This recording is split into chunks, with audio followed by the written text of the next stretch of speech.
Good afternoon, everybody. Today has been a day of awesome productivity for me and mental health and cave stuff. So I attended a web seminar last night about CIC funding, CIC development, CIC everything, basically like a masterclass in CIC stuff hosted by Kelly X, which is like CIC Tribe. There's a website, you can go and look at it. I might bother to link it, but I might forget, which I probably will. But it's very interesting, talking about how to set up, how to establish stuff, how to get funding, what to put in funding, what are the steps, kind of thing, to go through all this. And I had a free day at home where I didn't have to go anywhere, meet anybody, or do anything. So I've cleaned the space that I operate my sort of business stuff from, as much as it gets clean, because everything's covered in paint, because it's also my painting space. Organised all the paperwork, got rid of some scribbled drawings, which from Ali, but they're not rid of, they're going in her creative folder that she has. And yeah, it's been a really great day. Got some cover letter stuff written, I got timetables done, I got a sort of mission statement written out, and started investigating what we need to do next for funding, which is I'm going to have a break for half an hour away from the house. I'm going to go and walk the dog. Let's go and find that puppy. Where is that boy? He wants a walking. Let me see if I can find him.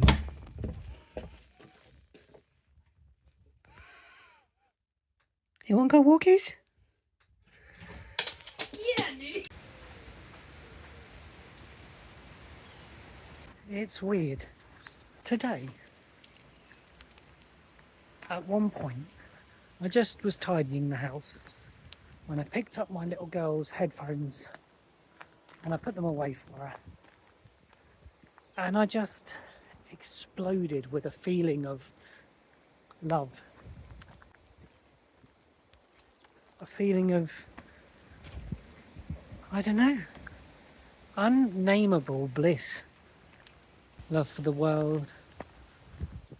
Love for my family. Love for my friends. And I think, really importantly, love for myself. For a long, long time, despite being well liked in general, I think, I haven't well liked myself. I've never been satisfied with the person I was. And I was always looking to the next version of me, the next thing.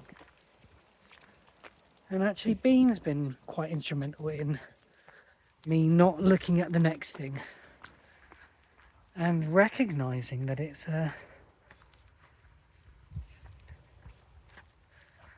almost like a trauma response, I think. It comes from the learnt habits of schooling, that you must do better and you must be the best and do better next time. And because I don't ever feel like I've achieved anything in this time, I'm always looking for the next time to do better at, whatever it is.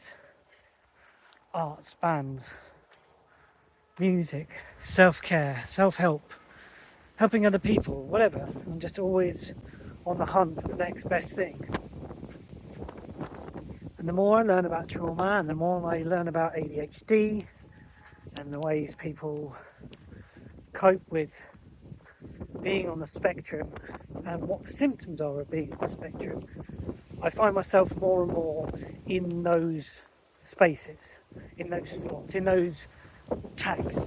Those behaviours are so familiar to me that when I hear people speak them, I can't believe that there are other people that don't live those experiences.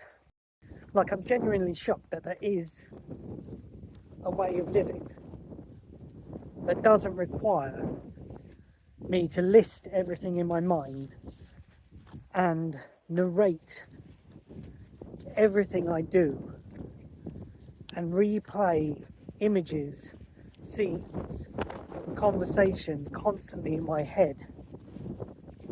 There is space where you don't have to do that. There are people who don't do that. And that is a genuine shock to me. Like, I've always known I'm different, but I thought that was all the kind of like external things and opinion things. Like, I don't like football, I don't like sport, don't really engage in it, and all the things around like real masculine culture and stuff like that make me physically sick. But then there's the other things, not like the opinions, the physical reactions to stuff. Like I said, like manliness and maleness and those symbols of masculinity that are traditionally sort of shown or sought after by my peers, make me feel physically sick. So the things like romance, looking in people's eyes, anything to do with any official governing body of anything, whether that be an exam, an assessor, a HMRC person, a bank meeting, a interviewer, whatever. It's not just a mental thing, it's actually a physical manifestation of fear or loathing in my body. There's so many things that I remember now more as I kind of go through that. Why the hell was I not diagnosed, you know? Like, my hands used to be covered from the wrist up in pen. I would draw all over my hands. There would be works of art all over my hands from a very young age.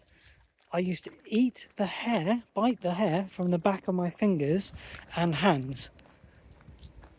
Like, that is just not normal, as I realise now. It's not standard. It is normal, but it's not, I don't know what it is. It's normal if you're this way, inclined. Yeah, very normal. Those sort of little stimming things, like tapping your ears or making your ears pop with your jaw, opening your mouth, this thing. I used to do that all the time because the imbalance in my ears was so uncomfortable that I couldn't concentrate on my work.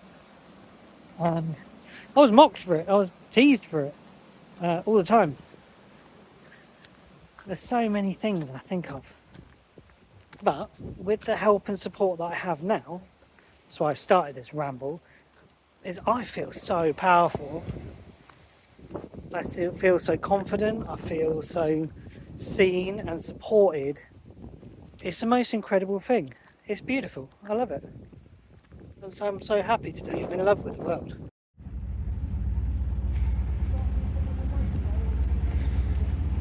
There's a boy.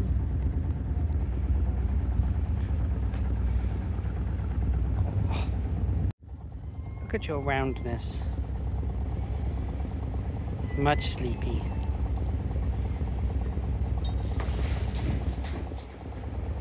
There's the two of you.